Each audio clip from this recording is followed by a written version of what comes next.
So I first encountered the PlayStation, like the E3 before it came out. And this was the show where it was like the Saturn's big debut. It was supposed to be the Saturn's time in the sun. They were like, the Saturn's out now, go get one. At E3, there's always these booths off to the side. And it's like a guy selling controllers. And the guy was selling controllers that were compatible with the PlayStation. And he had a Japanese PlayStation there set up. And he had Toshinden. So this was like the first time you really saw a lot of this stuff. And there was a crowd of people that just spent most of the show right there playing Toshinden. And I was there most of the time just playing that.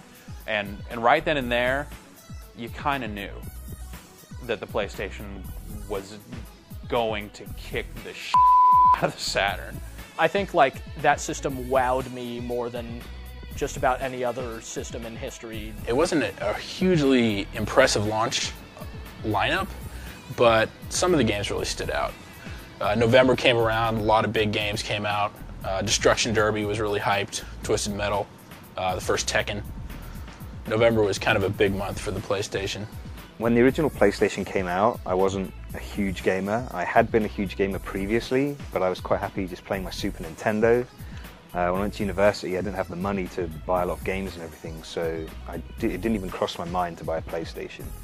I went around to a friend's house, and another friend was there with a PlayStation, and they were playing Tekken. I think was the only game they had, and I just flipped out as soon as I saw it. Tekken was totally like the fighting series that kind of defined the PlayStation experience. The Tekken games are my favorite fighting games by far. I generally don't play fighting games. Tekken 3 is probably my favorite one, not just because the fighting was probably as good as it's ever been, but because I had the Tekken Ball mode. I actually played that more than I did one-on-one fights, I think. Tekken wasn't available right at launch, but it was kind of on the back of the box, and you knew right then and there, Tekken's coming. So it's like, just suffer through Battle Arena Toshinden, play some Street Fighter the movie, wait through the load times on Mortal Kombat 3 or whatever, but Tekken's coming soon. Battle Arena Toshinden. Now that was a fighting game. Let me tell you something. I played the Japanese version before to come out in the US, and it seemed awesome. Like, it was just like, oh, these moves are all crazy, these characters are really neat. And it came out in the US, and I didn't realize it at the time, but they'd changed all the voices and done a lot of really weird stuff to it. But for me, for some reason on the US version, I just couldn't do any special moves. You know, in retrospect, probably wasn't a very good fighting game, but it was the only fighting game that I had played in 3D other than Virtua Fighter, and I owned this one, so it was awesome. I don't know what they had done to the controller or whatever. I think part of it was just me not being used to the D-pad on the PlayStation because it was so different than the Super Nintendo or even the Saturn. And part of it was just, you know, maybe the controller being new and not broken in, but it, like, to just do a fireball on that controller seemed impossible at the time. Then, like, a better fighting game came out later, and I realized, oh, it's just this game was programmed by idiots. One of the games that everyone made a big deal about on the PlayStation was Final Fantasy VII. I pray at the altar of Final Fantasy VII, and I am one of those people. You know, just the opening sequence was great. You know, as soon as you start playing it, you know it's a Final Fantasy game. So we get to 7 and we start playing it, and I realized, hey, this game's kind of different. And I wasn't sure if I really liked it or not. I played that game through 3 times in a row, like when I first got it. Final Fantasy VII is pretty much the definitive RPG. I mean, people still play that game today, and they still, you know, create fan fiction or get into cosplay stuff, and it's just crazy what that game started. I was never a really big RPG player. To me, this was like the greatest thing, and it really sort of got me into them, and I play them definitely a lot more now than I would have without it. Looking back on it now, I almost don't want to ever play it again, just because you look at the screenshots of the game now and you're like, their hands end in cubes and they have no face and they really look really bizarre compared to the graphics of today. But at the time, you looked at, you know, stuff like Limit Breaks and you were like, oh my god, that looks so amazing! Omnislash, yay! Those Final Fantasy games. I played about halfway through 7. I got to like the snowboarding part, and I was like, you know what?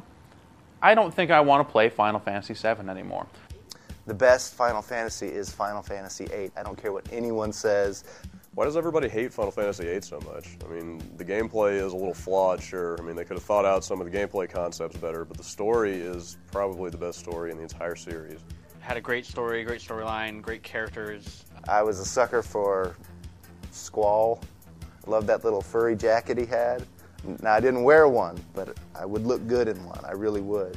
And a lot of people didn't like Squall at all because he was so laconic, but if you got into the storyline, it was definitely one of the best. Final Fantasy VIII was better than Final Fantasy VII, and here's why. Way more fandom. Way more fandom. Stories with Squall and Cypher doing all sorts of crazy things that you can't even imagine, but I encourage you to research it.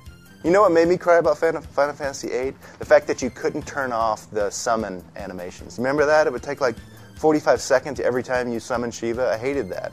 Stretches across all 4 discs, constantly giving you new information, but never enough to really tie everything together. Like, you actually don't get the entire story until you're watching the ending sequence of the game.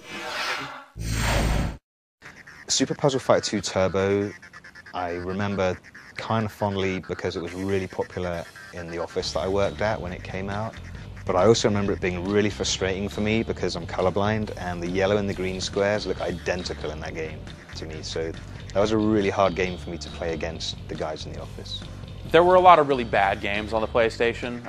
I think one of the ones that sticks out in my mind is a game called Circuit Breakers. I love this game. Okay, remember the Micro Machines games, how they were all really bad? It was the only game I ever used the multi-tap with. And it was one of those little racers where the person in the front would move the screen. And it was terrible. So like, curves would just sneak up on you. You were constantly falling off the track, doing all this stupid stuff. So Circuit Breakers was not only just like a total rip-off of these games, but it was a rip-off of games that weren't very good to begin with. And I just want to say that Circuit Breakers was one of my favorite games on the PlayStation 1. Circuit Breakers is garbage. Cool Borders 2. That's one of my favorite games ever. One of my favorite things about it was the pro trick competition. And I wanted to get like the highest score I could possibly get so that people could never say they'd beaten me. So I was playing this marathon session of Cool Borders 2, and I remember the 711th trick, my hands cramped up and like sort of spasmed, and the controller fell out of my hands onto the ground. And I was like, well, I guess that's my high score. I think if I had to pick just one PlayStation game as my all-time favorite, I would be inclined to say Final Fantasy Tactics, which is a game that I just often feel the urge to just go back and play, and I don't feel that way about any other PlayStation game, really. It really changed a lot. I mean, it had the Final Fantasy name, but it was really a lot different than any other Final Fantasy game before. It says Final Fantasy in front of it, but it doesn't really look like Final Fantasy on the back. And what they did was they took what was kind of tedious about the Final Fantasy games, which is the random battles, and they actually made it fun, and they made it more strategic.